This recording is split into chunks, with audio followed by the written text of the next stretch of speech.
To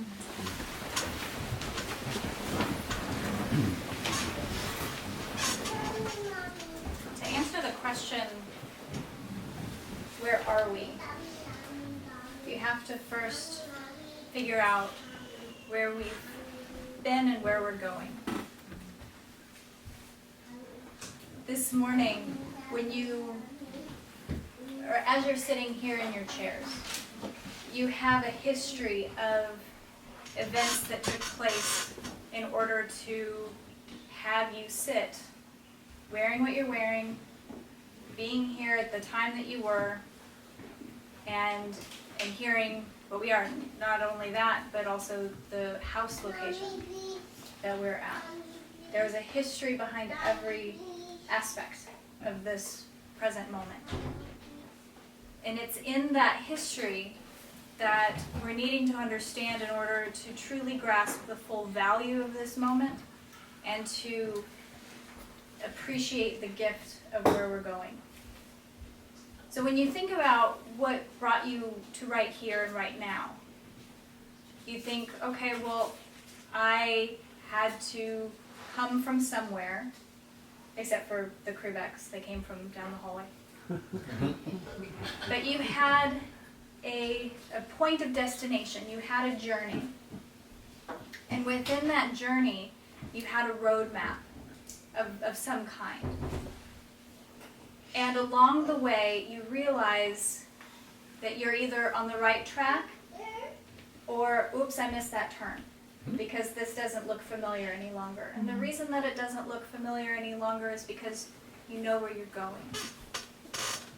This is what Jesus, what all the prophets before us have endeavored for us to know.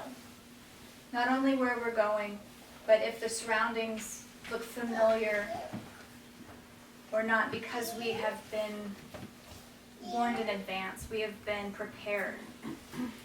So when we think about how we got to be sitting in these seats, sitting in this home, we also understand that there's a journey, there's a process, a progression of events that took place within our church. So we have an internal and an external that we can directly apply to our experience. We have our own journey of how we got here, what we decided to wear, what we decided to eat for breakfast. But we also have the external journey within our church movement. We also have an external journey as a country. How we got to where we are right now. The president that we have this day and this time. So when we take a look at all of these factors, and we try and put them together, we see the prophetic picture, the beautiful picture that God has for us personally, but also for us to share with others. Because there will be a time when the ministered become the ministering. So it's this transition that we are to appreciate, where we understand our own internal personal journey so that we may be able to share with others and help them understand their personal journey. So when we think about how we've gotten here prophetically within our message, November 9th, 2019,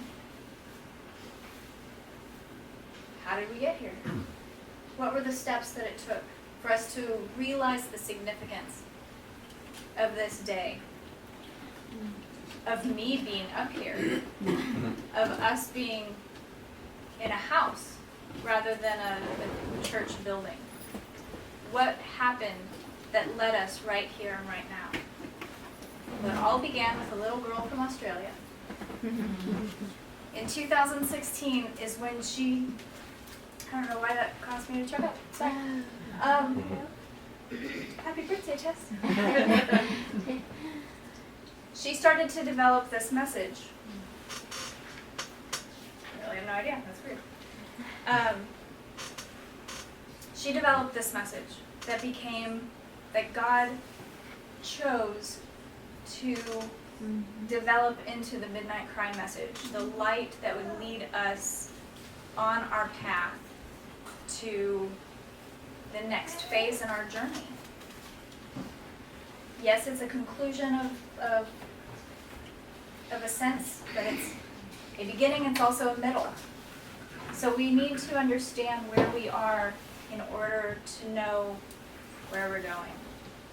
So when we look at these points of the Midnight Cry message, some you could expand on. These are just 21 points. It can be much, much larger very, very quickly. Mm-hmm. But it began with Acts 27, which led us to the 273, a number signifying Levites. Number signifying Levites, as well as a date. And it took us to the Pyrrhic Wars. We started to realize that, or she started to realize, that there was a history unfolding that would show us a more significant level of our own prophetic understanding of how we can take history and apply it to prophecy. So this is where the Alpha and the Omega, where she started to develop these lines, not just with the Pyrrhic events, with going from Macedonia to Italy, the Alpha and the Omega of Pyrrhus, but also into World War II and World War III. Pyrrhus then became a symbol for Putin. And we know from the studies with that there is a level of dictatorship that was developed in that understanding. And she developed further understanding through combined histories, through looking at the different line upon line studies, the Alpha and the Omega, and then the Alpha and the Omega. We looked at the Alpha of ancient Israel and the Omega of ancient Israel, the Alpha of modern Israel and the Omega of modern Israel. And this is where we have a very extensive, and I apologize for you guys not being able to see this full line, of the 144,000, the Omega, well, the Alpha and the Omega of modern Israel. And then she brought out informational warfare. As the study of elephants became apparent that there's more to these symbols, there's more to these events than what is just seen at face value. And she took us on a journey to show us how the elements of warfare vary from age to age. We had the Iron Age, the Bronze Age, and now we're in the Information Age. So it makes sense that our journey would begin in our dispensation, in 1969, with the inception of the internet, and then 1979, and 1989 with the World Wide Web. And then we can also see how there's 1996, the first cyber attack by Russia. So we have these threads that we carry throughout our history to see a further development of what these symbols can mean. So we could see the elephants that won the war in Pyrrhus's day were a symbol of the informational warfare in our day.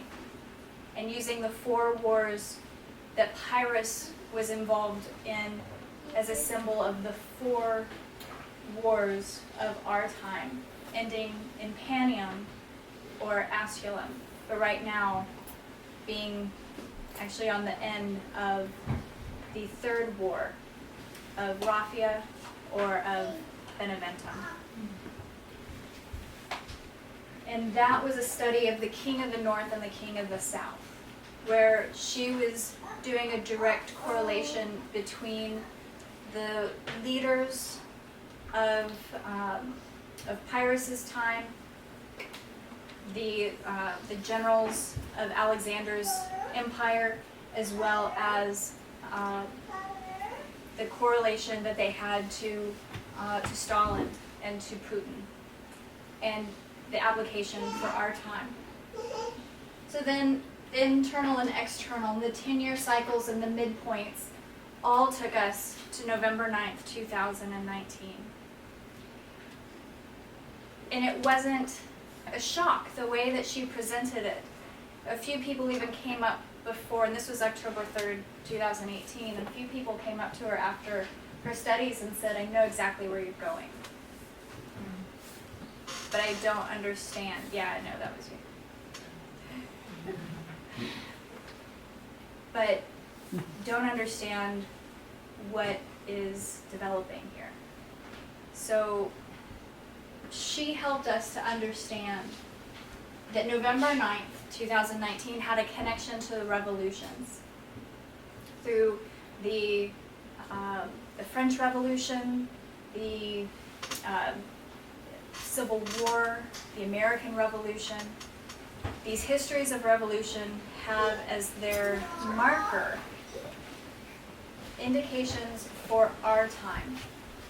We can take symbols from those and apply them now, like the dictatorship of Napoleon. We can see that in direct correlation to the dictatorship of Trump. The revolution in general of the French era having at its core an anti-establishment, an anti-monarchy. And what is trying to be reestablished in a few years later is the monarchy, and showing elements of rebellion against the revolution. So we can see all of these histories and apply them to our time, because what we have seen through the religious movements of the religious right going through our history, starting in in 1979 with the moral majority movement. But it started before this, but it really is a symbol to focus on with the movements of a political, religious entity to establish a working relationship between church and state that led to the election of Ronald Reagan and George Bush Sr. The workings then changed into a different form in 2014 with the inception of Cambridge Analytica. Actually, in 2012, it came from Britain. And then 2013 started to have another work against it by enemies. 2014 was when Trump was officially seen as a person that they could get behind. 2015, he was endorsed by many religious right leaders, and then 2016, the final endorsement by, now the name just blanked, I'm sorry, the gentleman, the moral majority, Falwell Jr., thank you. Jerry Falwell Jr.'s son endorses Trump January of 2016. So we can see very clearly a progression throughout our history of these workings of church and state. So did Tess. But she first developed the lines to help us to see a pattern of history, with seeing Boston, Concord, and Exeter as a way of marking a progression where there is a message received. Call that Boston as well.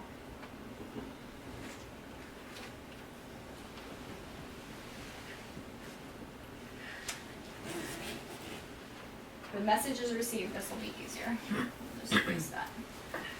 Message is received and then developed further.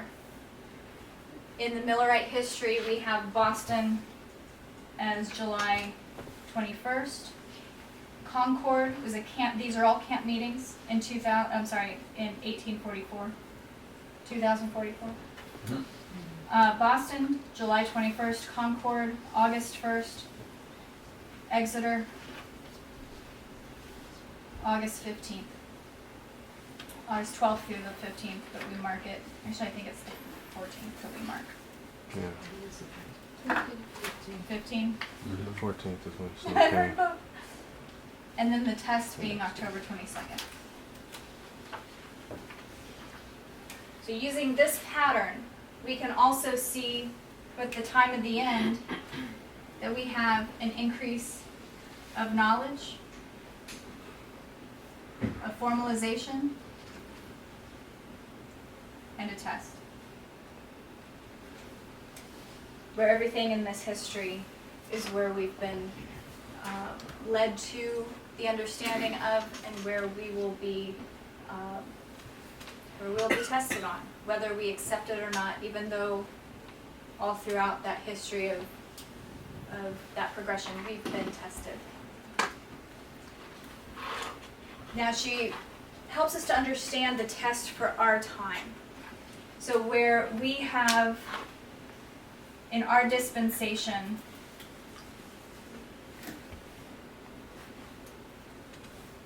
where our test is 2019, our Boston would be 2014, 16, and 18. We can see very clearly how her message, since she developed it in 2016, well, her message, God's message that she presented to us, was first worked on in 2016, presented to us in Arkansas in 2018, and then where we are now in 2019 with the test that we have been chosen to either go forward sharing this message or to choose another pathway, another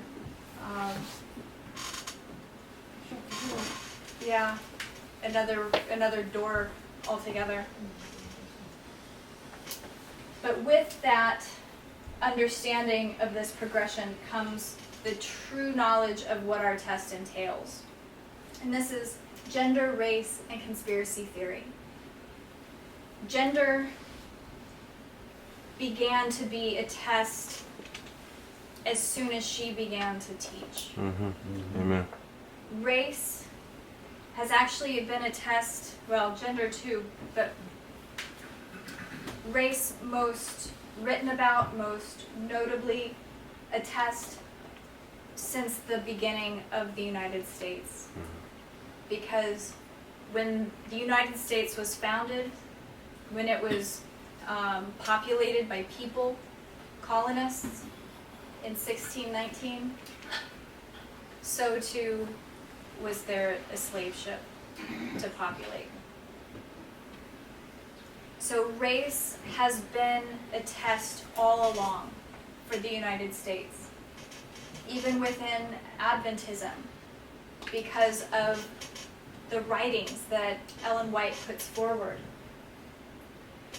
But these two aspects, gender and race, are actually supported by conspiracy theories. You can have one understanding of gender and race, and you can be on the right side of rebellion.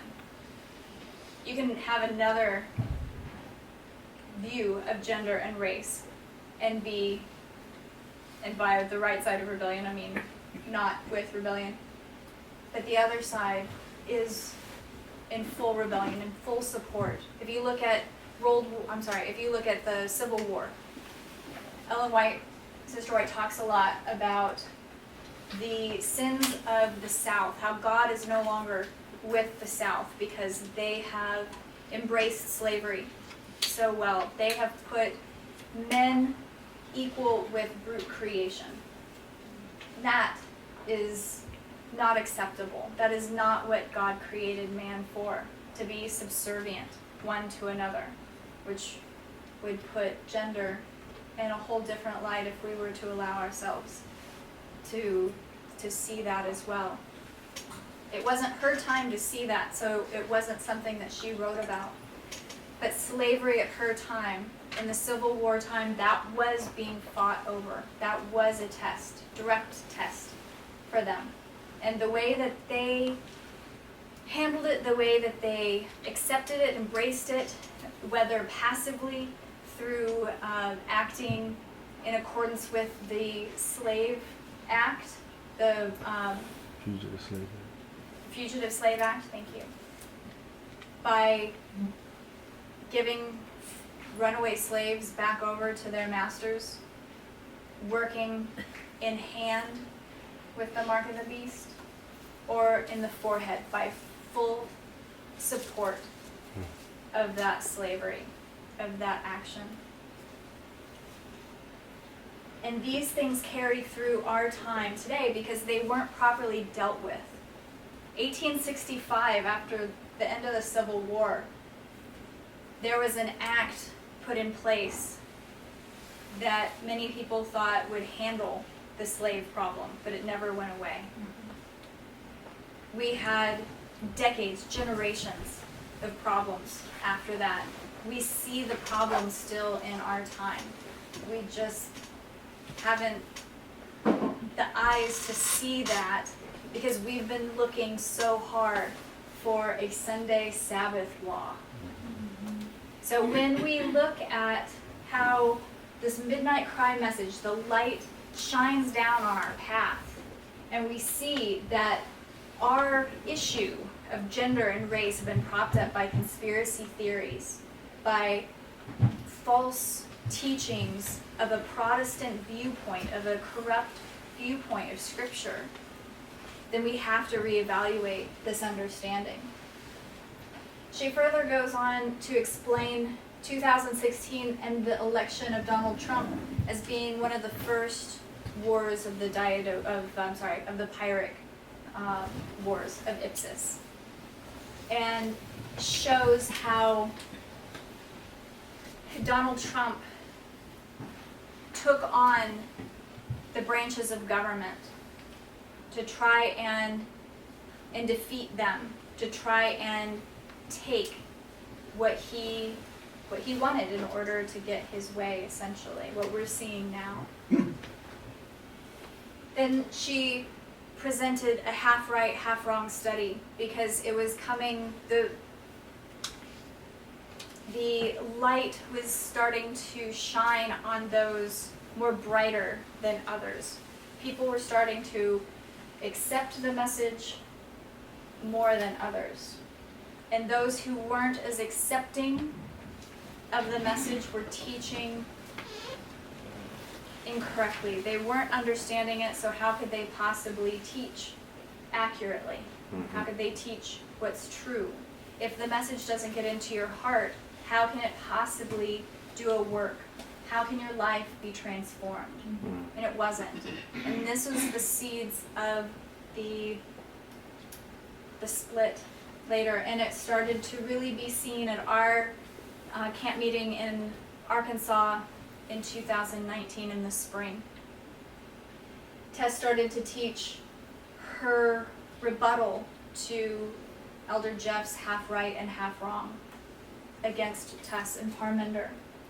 Then we see the light of In God We Trust, and that's around the time of 1863. Where are we? There we are. When not only are we in the midst of the Civil War, but the South has been the northern churches have been petitioning the Treasury to have a mark, a stamp of religious expression on the currency.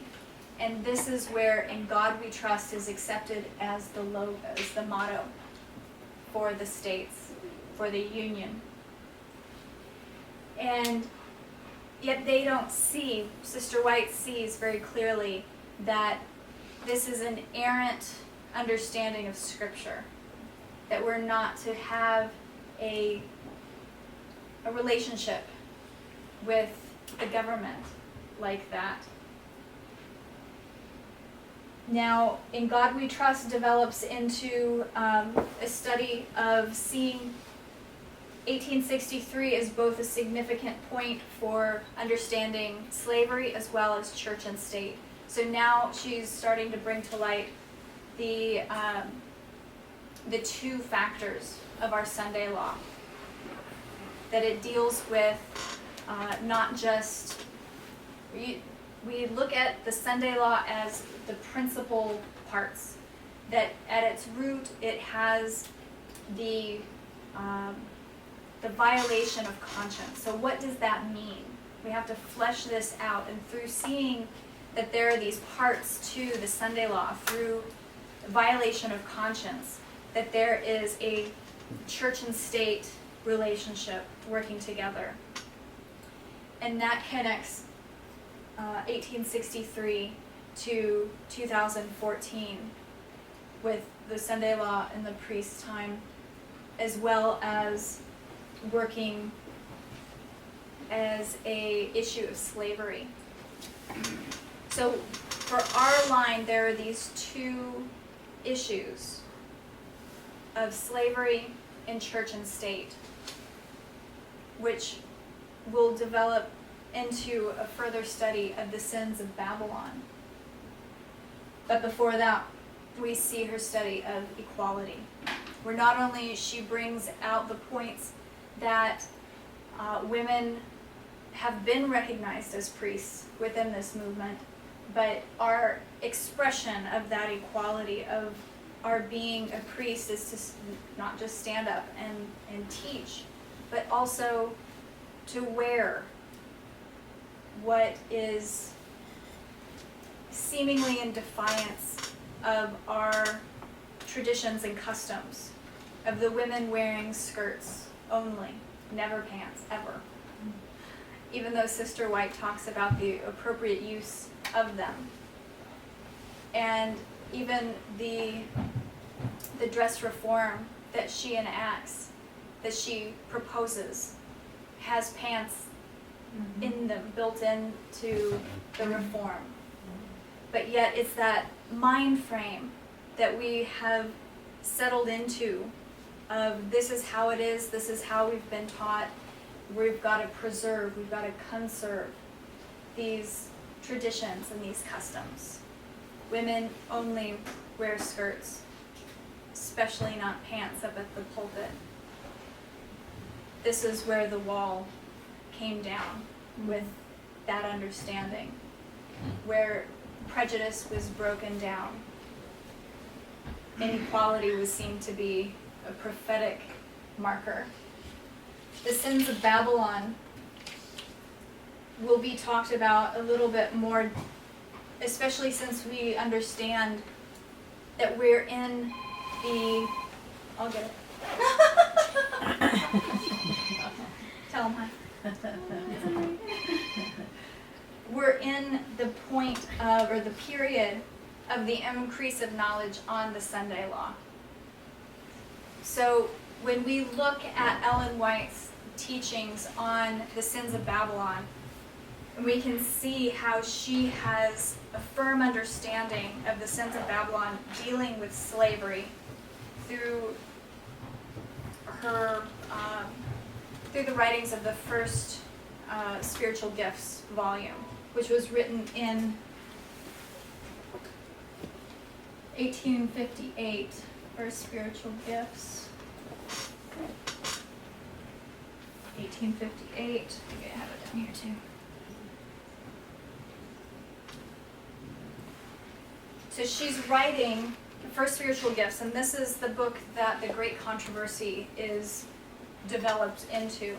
But the breakdown of first spiritual gifts unfolds a story from creation, the fall of Satan, the fall of man, I guess first the creation of man, the fall of man, and then the redemption story, until the very last chapter is the second death. So she tells this enormous story from beginning to end of what we should understand the Sunday law to be, because the sins of Babylon if you look at the chapters, I know many of you are familiar with how Tess and Parminder have been teaching this, but for those that don't, when you look at the chapters of First Spiritual Gifts, and it's going to be in the Early Writings book, if you want to take a look, because the chapter titles, oh, and in that book, the index is in the back.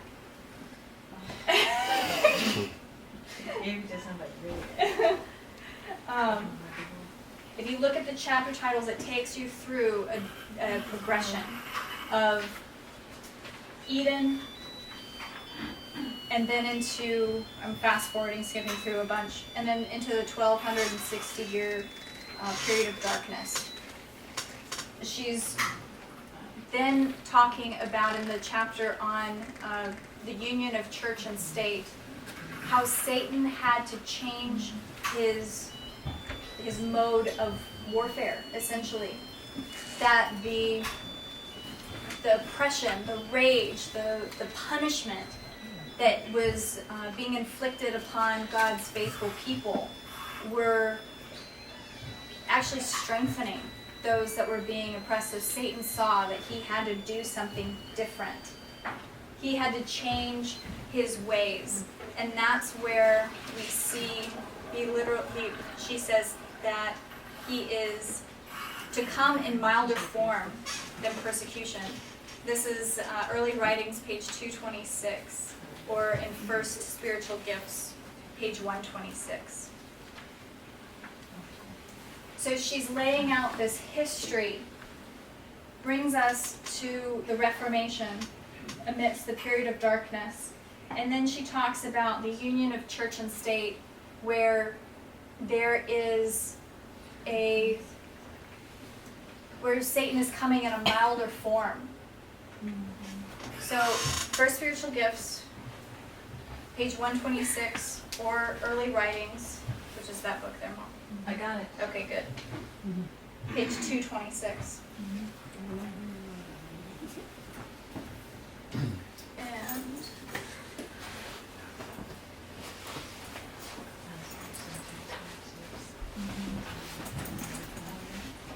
And this is setting us up for a further understanding of the sins of Babylon.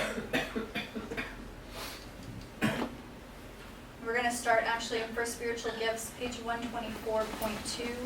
I think it might be marked, though, in Early Writings, where Satan decides that he must come in a milder form. This is towards the end of the paragraph, the very first paragraph of chapter 21, the Church and World United. Satan decided that he must come in milder form. Why? Because they saw that although they caused Christians to suffer, it actually caused the weakness to grow strong, because Christ was so brightly shining through these persecuted Christians. So Satan decided that he must come in a milder form. He had corrupted the doctrines of the Bible and traditions which were to ruin millions. They were taking deep root. He restrained his hate and decided not to urge on his subjects to such bitter persecution that he had been doing the previous 1260 years, but lead on the church to contend not for the faith once delivered to the saints, but for various traditions. So we already know that the 1260-year period of darkness, which by date ends in 1798, literally came to an early termination in 1773, 25 years prior. And it's spelled out in certain words here that he decided to come in a milder form. He was seeing that the persecution wasn't working the way that he wanted it to. So instead, he takes on and changes the traditions and the doctrines. So while, and this is now page 126.2 in First Spiritual Gifts, just add 100 to that for early writings. Saw a very large company profess the name of Christ, but God does not recognize them as his. He has no pleasure in them. Satan seemed to assume a religious character and was very willing that the people should think they were Christians. He was very willing that they should believe in Jesus, his crucifixion, and his resurrection. So what safety do we have in calling ourselves Christian? What safety do we have in professing to know, to believe in Christ's crucifixion? None. Because Satan would have others to do the same thing. So when we talk to other people about Christ, those other people, those other people already have in their mind the history of other Christians who they don't like, who have shown them a corrupt character. And so they equate us with them. So there is no safety in calling ourselves a Christian. Now when we look further down, we see that the ministers are preaching smooth things, that there is no difference now between the church and the world. In fact, those who followed Christ, had to renounce the world. But the world was appearing too appealing. It was appearing too enticing to many people. The religion of Jesus is made to appear popular and honorable in the eyes of the world. People are told those who profess religion will be more honored by the world. So it's no wonder that we're seeing the church and the state commingling, because those of power have their understanding that if they have a religious calling behind their name, if they have a religious profession, then they will be more popular. And it's true. By the world's definition, those people who call themselves, no matter, yes, it's Christian in our country, but in other countries it would be Islamic or Hindu. Those statesmen who have a religion tightly associated with their political work, and they work with those religious groups, there is a working of a Sunday law, of a seed of a Sunday law within that partnership, because there's no difference between the world and their understandings, their practices. When God created man, he created them as free agents, not dictating. And when these politicians dictate how a preferred religion should take precedence, that is a seed of a Sunday law.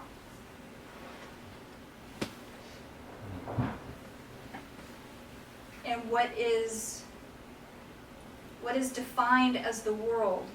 This is the last paragraph, 127.1 for spiritual gifts, in the middle. But there is no difference between the professed followers in Christ and the world. Hypocrites and sinners unite with the world. Ellen White saw that if false coverings could be torn off from the members of the church, there would be revealed such iniquity, vileness, and corruption that the most diffident child of God would have no hesitancy calling them by their right name, children of their father, the devil, for his works they do. This is exactly what Satan set up to accomplish.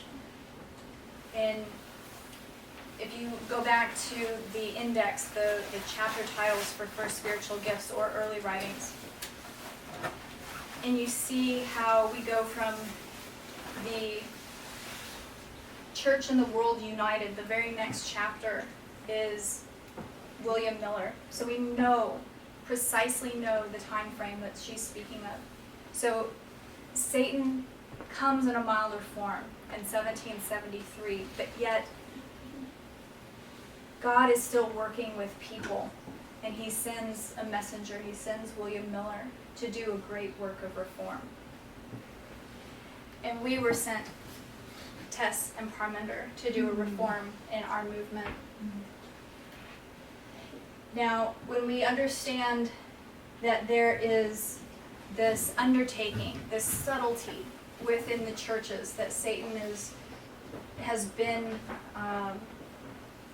exercising since 1773, well, before that, because the work that he did with the Bible and with the traditions were long before that, but he stops the persecution early, before 1798. William Miller is raised up. 1844, that whole year is mentioned. So if you go back to the chapter titles of For Spiritual Gifts, we have The Church and the World Unite, William Miller, First Angel's Message. Second, we see the direct progression of the history of our movement, the alpha of modern Israel. The Sanctuary, October 22nd, 1844. The Third Angel's Message, A Firm Platform, Spiritualism, Covetousness. Now we're getting into 1850. The Shaking, The Sins of Babylon, and The Loud Cry. And we know that this is 1850 because the loud cry is after the Sunday law. So if we look at the Sins of Babylon chapter as a marker for the Sunday law, and we look at the loud cry as being the two tablets, the two charts, so 1850 being the publishing of the second chart, to go out to the world for a revival of mission work by the Advent people, then we see that the Sins of Babylon is directly speaking to the Sunday law time period. And what does she speak to specifically within this chapter is slavery. Yes, throughout her writing, she also speaks of the seventh day versus the first day, the Sabbath keeping versus Sunday keeping. But if we look at these in light of Satan coming in milder form, he's not going to come in a way that we're expecting. So if we're expecting a law to be enacted in our time, which was already enacted, which was already in the history of Ellen White, which was already trying to be pushed through in 1893. Even before that, 1836, were petitions that started in order to try and get the U.S. Postal Service to cease Sunday deliveries. So throughout this history, the church and state union is at work.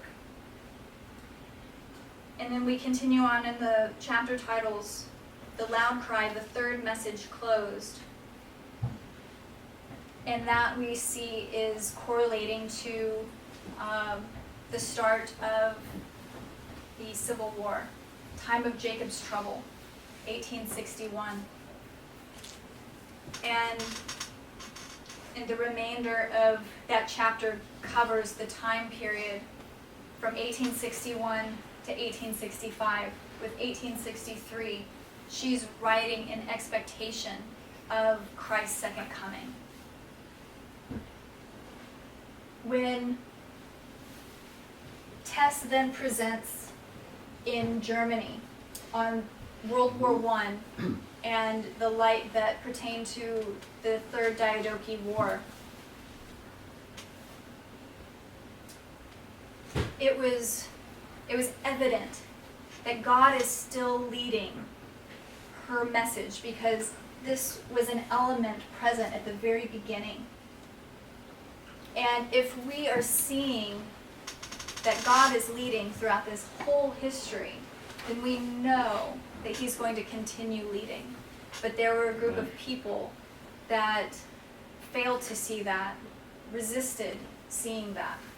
And we saw we saw open rebellion. At the very last two recorded sessions of the Bible conference in Germany, both her and Elder Parmenter speak on the rebellion. Several other videos have been covering this in Australia. And it's interesting that when we look at the beginning elements of the rebellion, we see that Satan sought to overthrow God's law. That there was an issue then with equality, because Satan could not accept that God and Jesus, that God and Christ, that God and Michael were equals, were one and the same, even though they had been seeing it for however long beforehand. But it was when it was declared, it was when Elder Shaquetta and Elder Tess were anointed as elders that it became an issue. As soon as Christ was anointed in the eyes of the angels, as soon as it was declared that Michael was equal to God the Father, Satan was in rebellion. When Judas saw that the kingdom that Jesus came to impart to the disciples was not the kingdom that he and many of the other Jews had in his mind that was going to unfold, he left the table. He could not lead by example. He could not accept a leader who would lead by example as a servant. He could not accept Jesus washing the feet of his disciples as a sign of leadership, knowing that he himself, as a test of discipleship, would have to do the same thing. He couldn't, and he left. The rebellion in Germany may have been sparked by the equality issue, but it was the organization.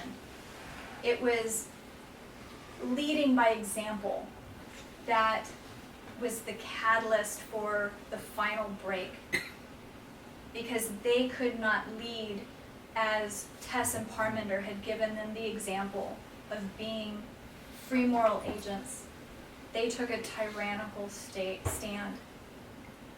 And this is what Satan has been choosing to do. This has been the ways that he has been working all along. And it's through the subtleties of changing these doctrines, it's changing our understanding of these doctrines and these precepts, and these principles, and the law. So when we come to understand that equality is not just seeing men equal to women, or blacks equal to whites, or any race equal, because man is man no matter what color, no matter what gender, no matter what sexual preference, no matter what color their hair is. Man is equal to man and was created equal by God. We see the markers of that rebellion, of going against that ordained precept, not just throughout our own time, but throughout Sister White's time as she writes about the Civil War.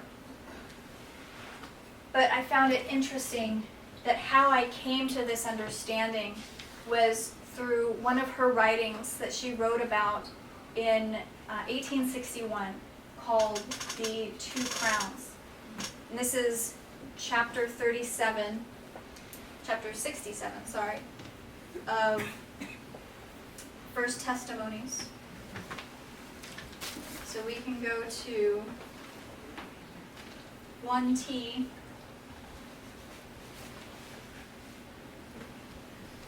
347. So this is a vision that she was given October 25th, 1861.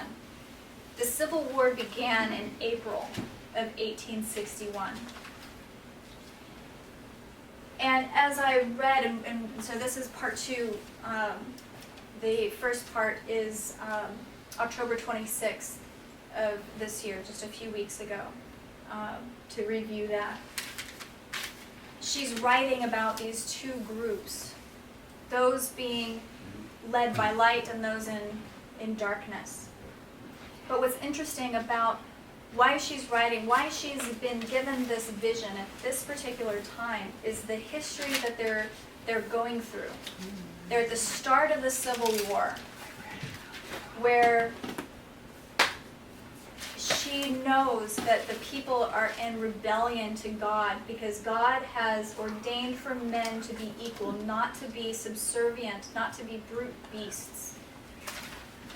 And so she is writing to inspire those who are willing to accept the light of this truth. She's inspiring them to leave, trying to.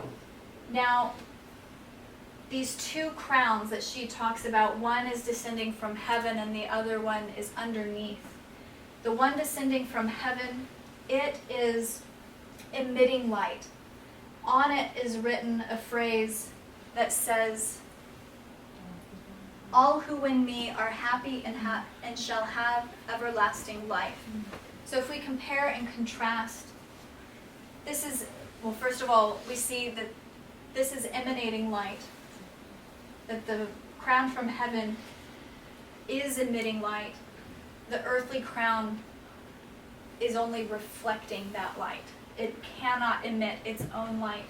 So even those who are preaching a similar message, they're not the ones emitting the light. This message is emitting the light, and they're only grasping and reflecting what they're able to grasp. But if this heavenly crown, if those who attain it are happy, then by definition, those who attain this earthly crown are unhappy. Those with the heavenly crown have everlasting life. Those with the earthly crown have death. It's stated that the earthly, in the next paragraph below that crown, the heavenly crown, there was another scepter. On it said, "Earthly treasure, riches is power. All those who win me have honor and fame." So if there's earthly treasure in this earthly crown, then by definition we know that this is a heavenly treasure coming from heaven. That riches equal power is what the earthly crown represents. Therefore, poverty must equal power for the heavenly crown. Our poverty, our lack of self is what's required. Those who were persecuted, that we just read about in for spiritual gifts in the chapter on the world and the church united. Those who did not admit their own self-seeking attitudes, that were humble and saw themselves as purchased of God, they were strengthened in their weakness. But those who were acting entirely out of self, those were the persecutors. Those were the ones who were seeking to have more. Those who wanted what other people had, and what other people had was the power given to them of God. But God had long left those who were persecuting, those Christians who had been saying this and this alone is the way to your salvation. God had long left them. It was Satan's power that was overtaking that group of people. And it's still in the works today, and we know that because it was true in the past. We have multiple references, multiple writings that shows that if God has done something in the past, he's going to do it in the future. We just have to have a proper understanding and make sure that we have a proper grasp of how it's being done.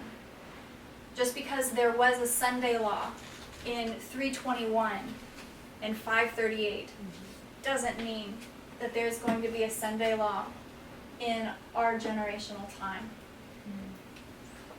Will the principles of that still be in existence? Will there be persecutors? Will there be those who will seek to limit and squash conscience, freedom of conscience? Yes, we're seeing it all over again. Now, along with riches and power, this earthly crown also offers honor and fame. This is all for self. In order to follow the path of Christ, we divest ourselves of self-seeking, of anything that would satisfy our earthly desires. God talks about the lilies of the field having a better raiment than even King Solomon. That the blades of grass don't have to worry about their splendor and their glory, that they are clothed finer than people. And they are without thought. They are without thought of this, of preoccupying themselves with what we're going to wear, what we're going to eat, where we're going to live, what we're going to have.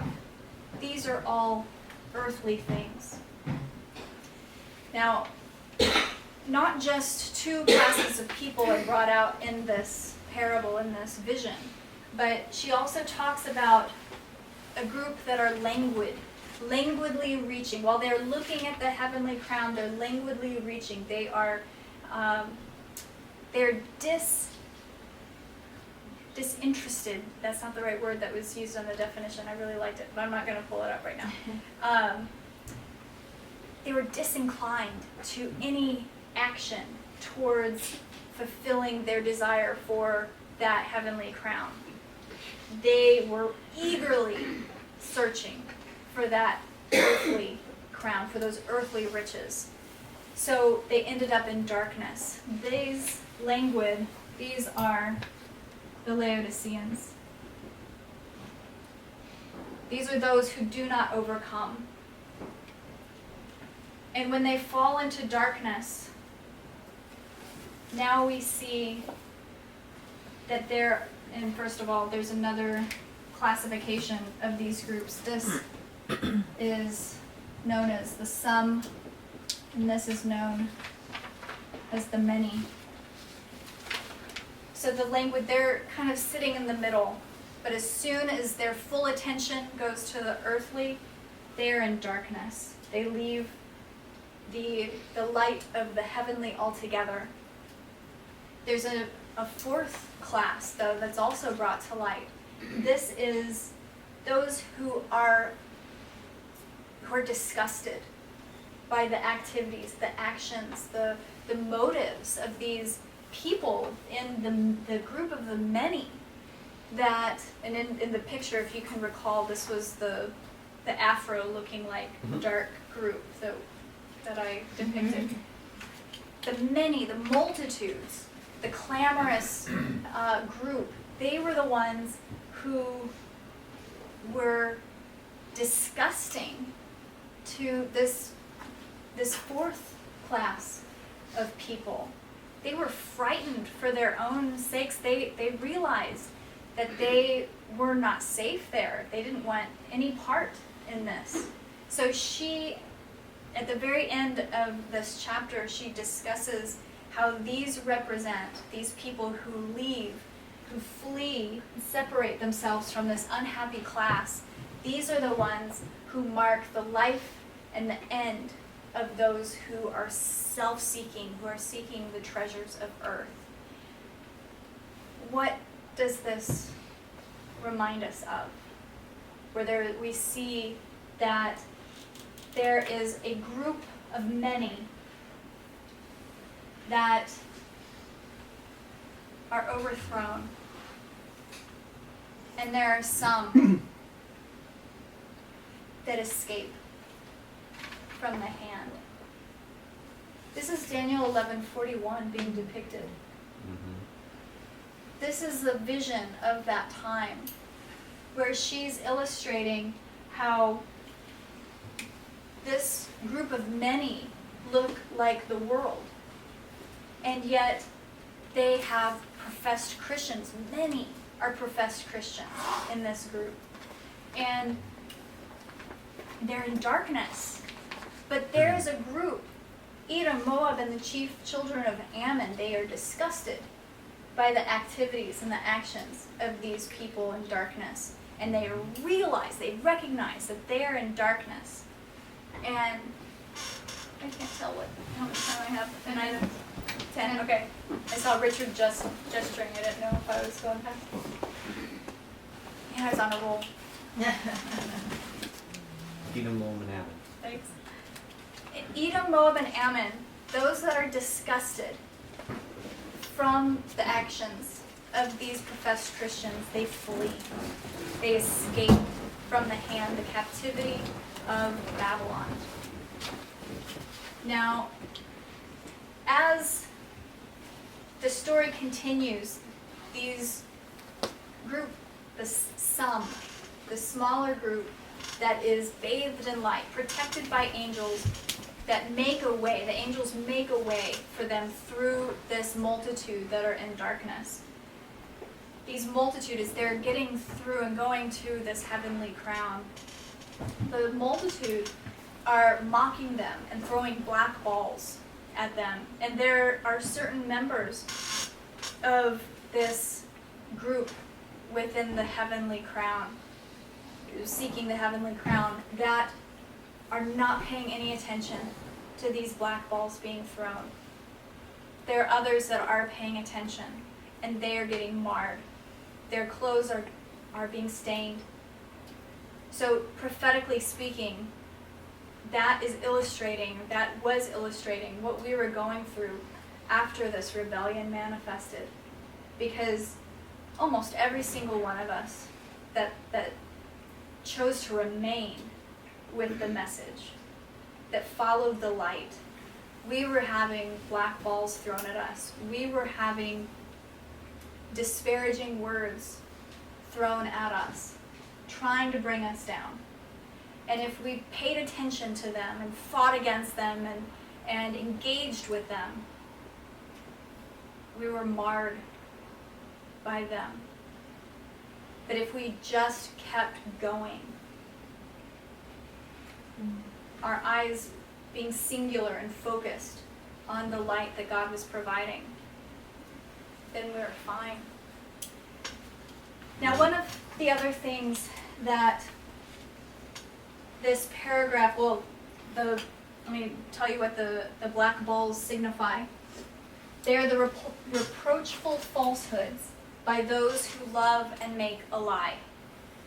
So, not only did we come through this history, this 3-year history of the development and progression of the Midnight Cry message, but we also had fulfillment after fulfillment of seeing the political warfare, the informational warfare, the conspiracy theories, the racism, the sexism, the homophobia, all of these things being played out just as Elder Tess and Elder Parmender told us would happen.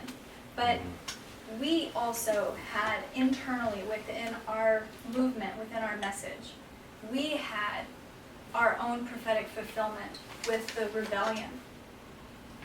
And we had our own story that Sister White has given to us in order to encourage us to keep going in light of anybody's naysaying, because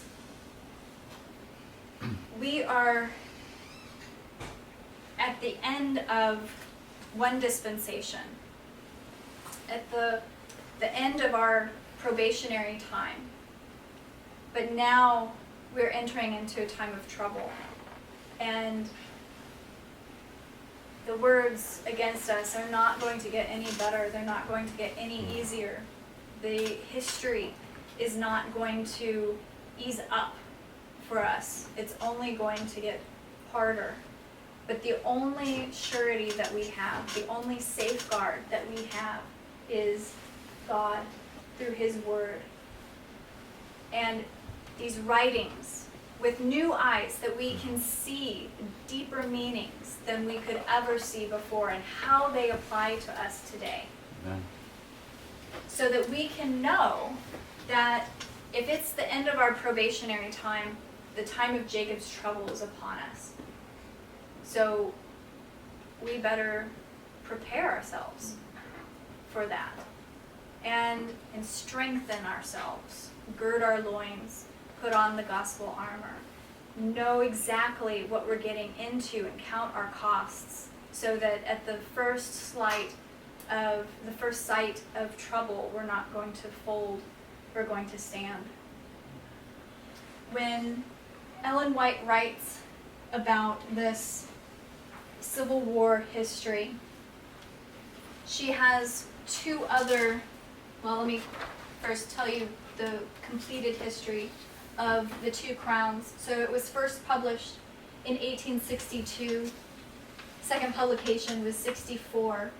So even though in 1863 she was preparing the people for the second coming, she republished this because she knew that the people were not ready.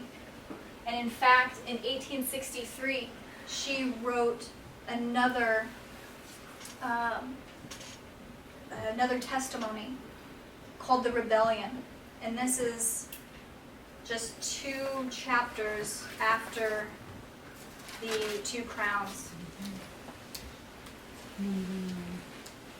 The Rebellion was written in early 1863. And the interesting part in this is the middle paragraph of 1T 358.1.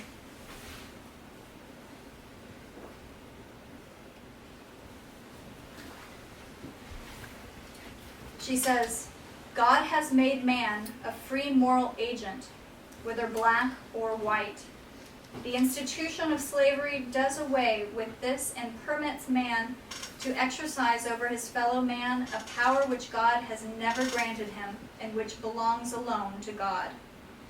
So not only has Satan sought to destroy man's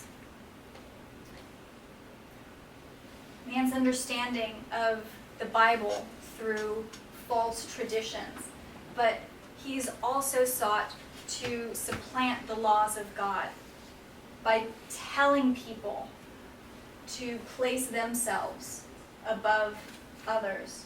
This is what she fights against. And she's writing in a couple paragraphs later, she's writing to a brother A, who she sees as having permitted his political principles to destroy his judgment and his love for the truth. She says, you must yield your views for the truth. Both cannot be cherished in the same heart, for they are at war with each other. This is exactly what she talks about by those that languish, the languid, those that have one arm up to the heavenly crown while the other arm and the focus is on the earthly. By those who are wanting to keep their traditions, who like their political viewpoints, who cherish conservatism above God's precepts of equality that He established at the very start of creation, the foundations of creation. Then you're choosing the earthly crown. You're serving mammon, as she talks about in the 2 crowns, she's quoting, so I'm going back to that now. She's quoting Matthew 6.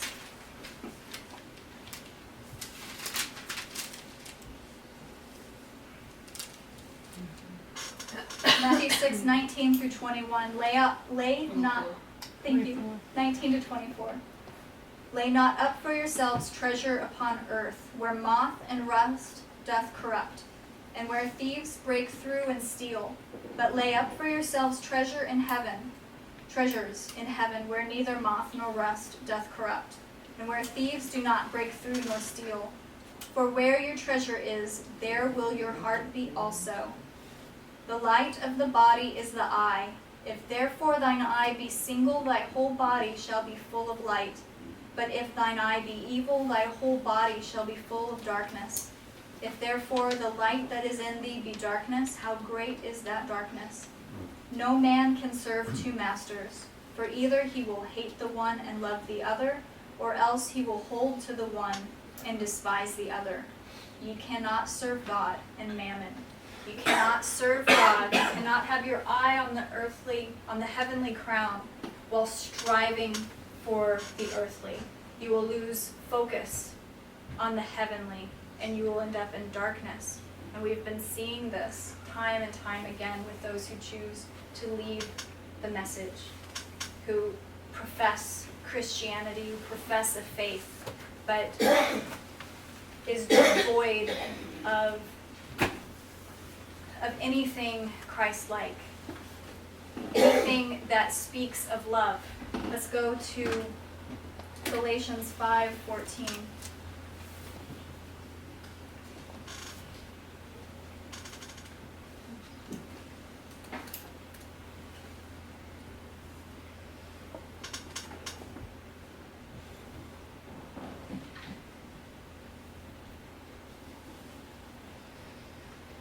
Because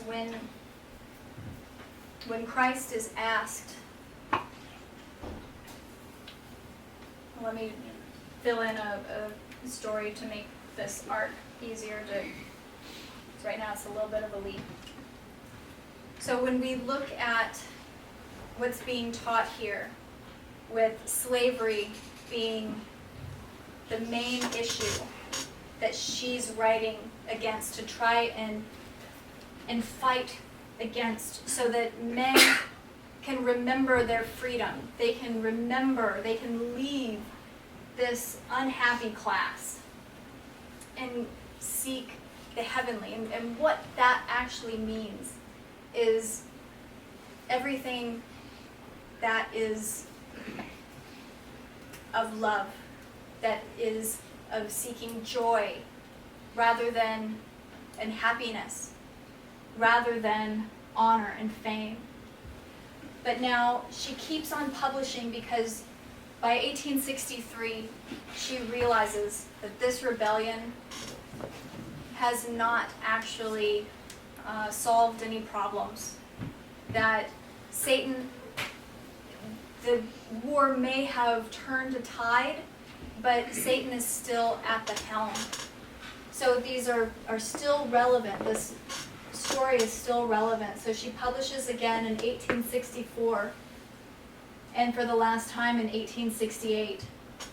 In the midst of this, in 1865, she also writes a testimony on ministers.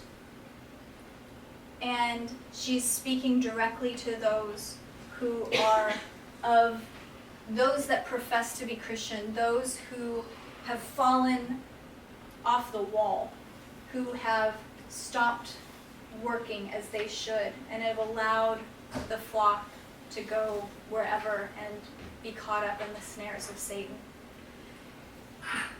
But when she's trying to teach us what this actually means for us right here and right now in our time, the first question that I hear a lot of people ask is, who is my neighbor? If I am to treat everyone, if God's law says that I am to not covet or lie, what does that actually mean? Jesus answers that by saying to love your neighbor as yourself, that there are two commandments, and that these are the laws that we are to hold on to. They aren't the Mosaic laws. She talks about this in Christ Object Lessons. And I'm wrapping it up, I promise. Christ Object Lessons, page...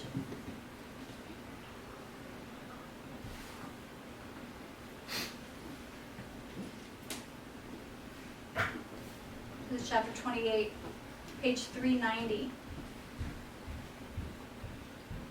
Where she talks again about not serving two masters, and that there are many Jews in the time of Jesus who think that they are serving God, but really they are serving the letter of the law and not understanding it.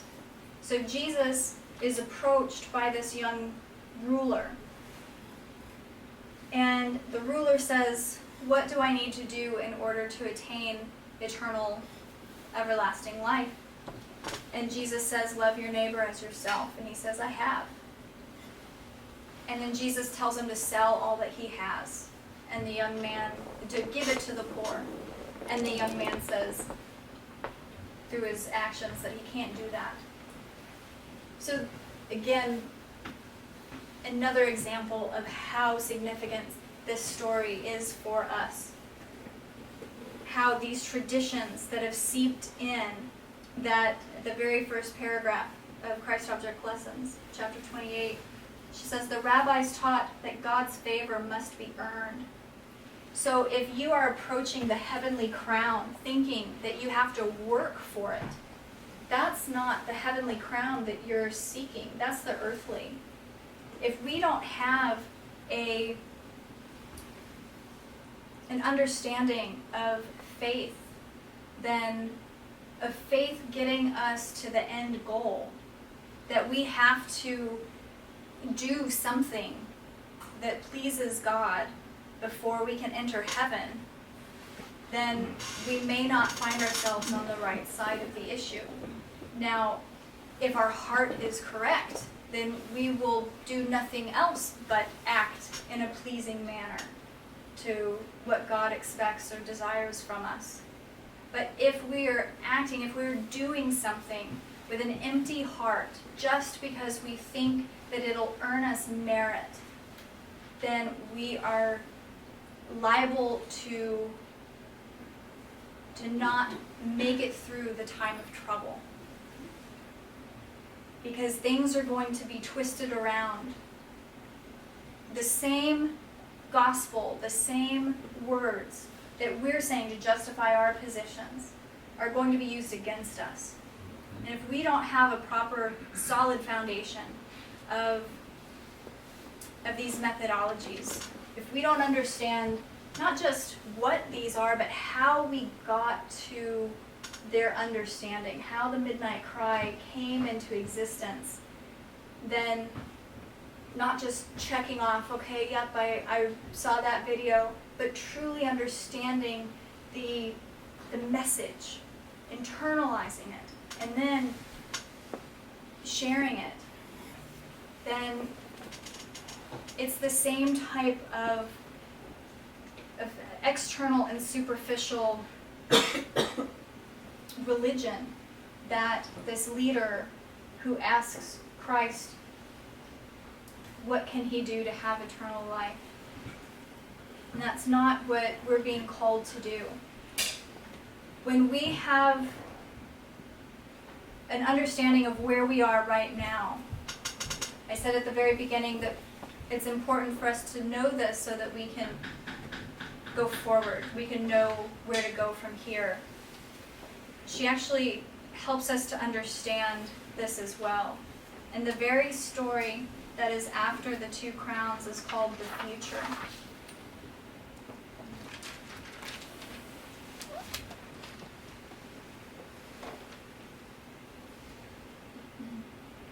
This is 1T 353.3.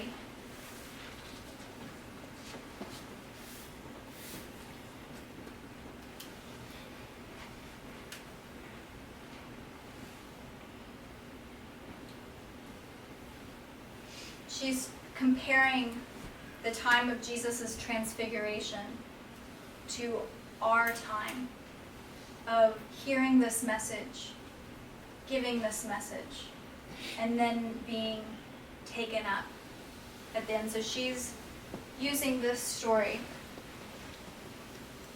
She's written The Two Crowns in 1861, and then a few months later, she writes this on the future, speaking of what is to come.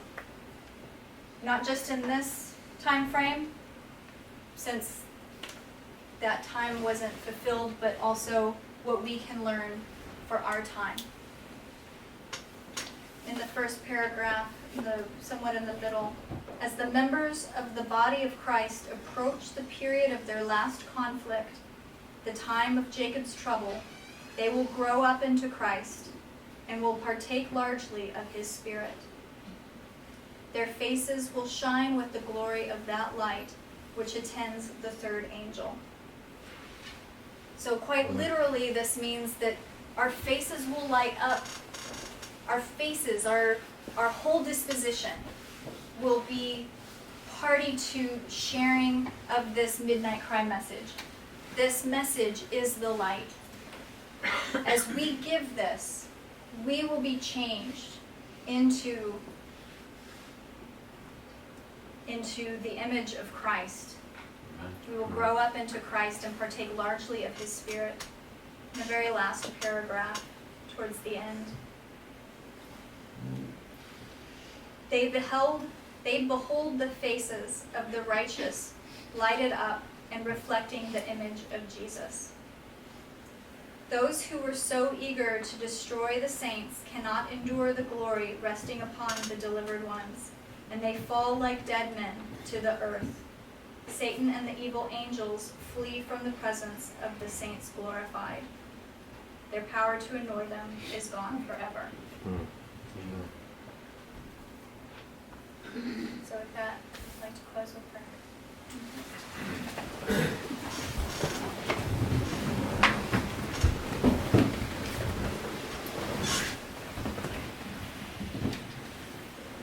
Heavenly Father, we come before you with hearts of gratitude and thanksgiving, with hearts bursting with gladness and joy for the way that you have shown us. You have given us many examples of the way that you have taken your people throughout all eternity. And we know that in that you will not depart from us, that you will continue to lead us. We ask, Father, that you strengthen us in our weakness as we let go of our own selves, of our self-seeking, of any injustice that exists within us. We ask, Lord, that you bless each and every one of us as we do the work of the third angel and we share this message to others. But before we share the message, that we truly settle into its truths. We internalize it. That we grow stronger by it. Lord, I pray for a blessing on your people this Sabbath day, this November 9th. And I ask that you be with us as you have been with us. In Jesus' name I pray. Amen.